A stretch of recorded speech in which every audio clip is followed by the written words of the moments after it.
Once you're like this, anything that you wish happens without even lifting a little finger actually. Even without doing any activity, you can still manifest what you want. What is possible and not possible is not your business, it's nature's business. There is a wonderful story in the yogic lore. What has not happened till now on this planet can happen tomorrow. Human beings are capable of making it happen tomorrow.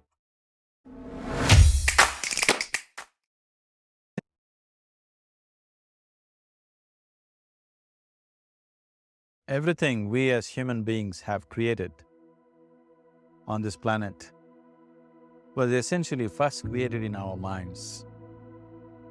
All that you see, which is human work on this planet, first found expression in the mind, then it got manifested in the outside world.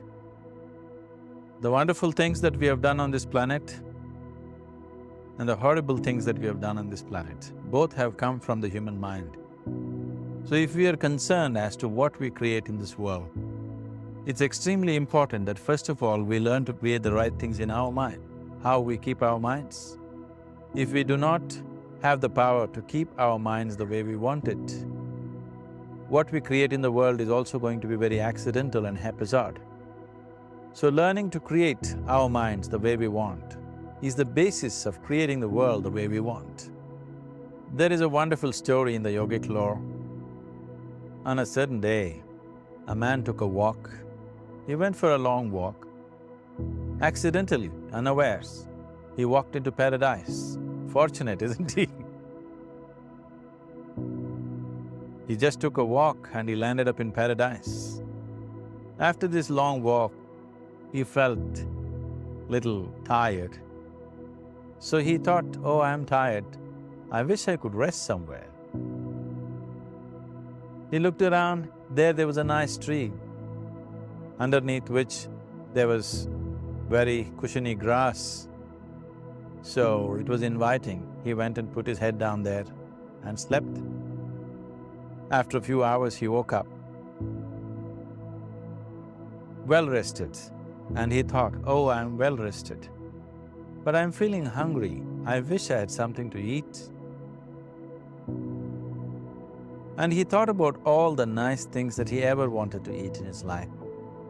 And instantly, all those things appeared in front of him. You need to understand, the service is like that. Hungry people don't ask questions. Food came and he ate. Stomach became full. Then he thought, oh, my stomach is full, I wish I had something to drink. All the nice things that he ever wanted to drink, he thought about it and all of them just appeared in front of him. Drinking people also don't ask questions, so he drank. Now with a little bit of alcohol in him, you know Charles Darwin told you, all of you are monkeys, your tail fell away. Not me, Charles Darwin told you that you were all monkeys and your tail fell away and then you became human. Yes, definitely the tail fell away. But the monkey, in yoga, we always refer to an unestablished mind as markata, which means a monkey. Why we are referring to the mind as a monkey is, what are the qualities of a monkey? One thing about a monkey is, it's unnecessary movement. And another thing about the monkey is, if I say you're monkeying somebody, what does it mean? Imitation. Monkey and imitation have become synonymous. So these two essential qualities of a monkey are very much the qualities of an unestablished mind. Unnecessary movement, you don't have to learn it from the monkey, you can teach it to the monkey. And imitation is full-time job of the mind. So when these two qualities are on, a mind is referred to as a monkey. So this monkey became active within him. He just looked around, thought, what the hell is happening here? I asked for food, food came. I asked for drink, drink came. There must be ghosts around here. And that ghosts came. Oh, the ghosts have come, they're going to surround me and torture me, he thought. Immediately the ghosts surrounded him and started torturing him. Then he started screaming in pain and said, oh, they're going to kill me, and he died. Just now he said he's a fortunate being. The problem is he was sitting under a kalpavriksha or a wishing tree. He asked for food, food came. He asked for drink, drink came. He asked for ghost, ghost came. He asked for torture, torture came. He asked for death, death happened. A well-established mind, a mind which is in a state of samyukti, is referred to as a kalpavriksha. If you organize your mind to a certain level of organization, it in turn organizes the whole system. Your body, your emotion, your energies, everything gets organized in the directions. Once all these four dimensions of you, your physical body, your mind, your emotion and the fundamental life energies are organized in one direction, once you're like this, anything that you wish happens without lifting a little finger actually. It would help to assist it with activity, but even without doing any activity, you can still manifest what you want if you organize these four dimensions in one direction and keep it unwavering in that direction for a certain period of time. Right now the problem with your mind is, every moment it is changing its direction. It is like you want to travel somewhere and every 2 steps if you keep changing your direction, the question of you reaching the destination is very remote unless it happens by chance. So, organizing our minds and in turn organizing the whole system and these 4 basic dimensions of who you are right now in one direction, if you do this, you are a kalpavriksha yourself. Anything that you wish will happen. So organizing our minds fundamentally means moving from a compulsive state of activity to a conscious state of activity. You might have heard of people for whom they asked for something and beyond all expectations it came true for them. Generally this happens to people who are in faith. Now, let's say you want to build a house. If you start thinking, oh, I want to build a house, to build a house I need 50 lakhs, but I have only 50 rupees in my pocket, not possible, not possible, not possible. The moment you say not possible, you're also saying I don't want it. So on one level, you're creating a desire that you want something, on another level, you're saying I don't want it. So in this conflict, it may not happen. Someone who has some faith in a god or in a temple or whatever, who is simple-minded, faith works only for those people who are simple-minded. Thinking people, people who are too much thinking, for them it never works. A childlike person who has a simple faith in his god or his temple or whatever, he goes to the temple and says, Shiva, I want a house. I don't know how, you must make it for me. Now in his mind, there are no negative thoughts. Will it happen? Will it not happen? Is it possible? Is it not possible? These things are completely removed by this simple act of faith. Now he believes Shiva will do it for him and it will happen. So is Shiva going to come and build your house? No, I want you to understand, God will not lift his little finger for you. What you refer to as God is the source of creation.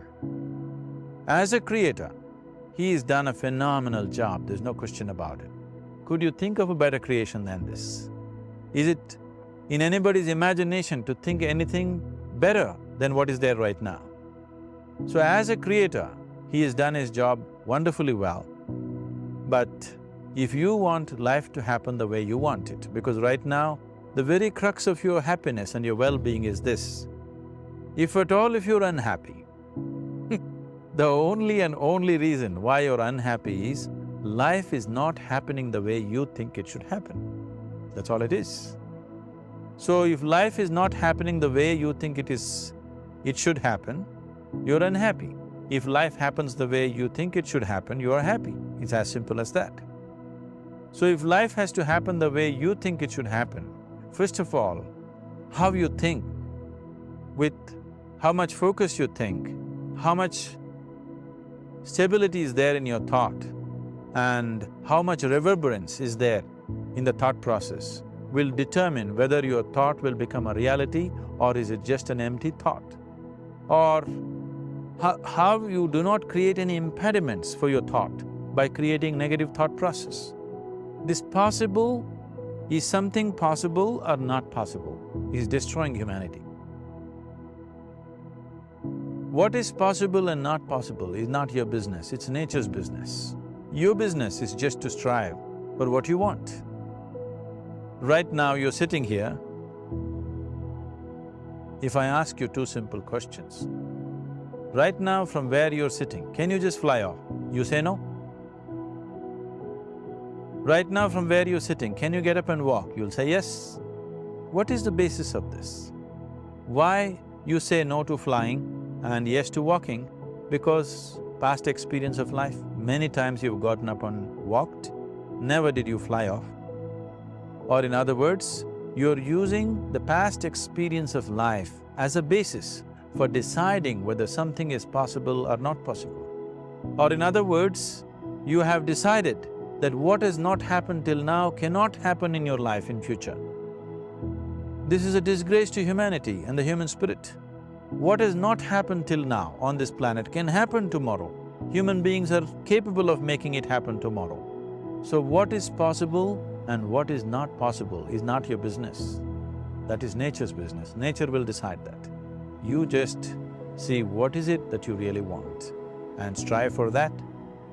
The first and foremost thing is, you must be clear what is it that you really want. If you do not know what you want, the question of creating it doesn't arise. If you look at what you really want, what every human being wants is, he wants to live joyfully, he wants to live peacefully. In terms of its relationships, he wants it to be loving and affectionate. Or in other words, all that any human being is seeking for is pleasantness within himself, pleasantness around him. This pleasantness, if it happens in our body, we call this health and pleasure. If it happens in our mind, we call this peace and joy. If it happens in our emotion, we call this love and compassion. If it happens in our energy, we call this blissfulness and ecstasy. This is all that a human being is looking for. Every day in the morning, if you start your day with this simple thought in your mind, that today, wherever I go, I will create a peaceful, loving and joyful world. If you fall down 100 times in the day, what does it matter? For a committed man, there is no such thing as failure. If you fall down 100 times, 100 lessons to be learnt. If you commit yourself like this to creating what you really care for, now your mind gets organized. Once your mind gets organized, the way you think is the way you feel, your emotion will get organized. Once your thought and emotion is organized, your energies will get organized in the same direction. Once your thought, emotion and energies are organized, your very body will get organized.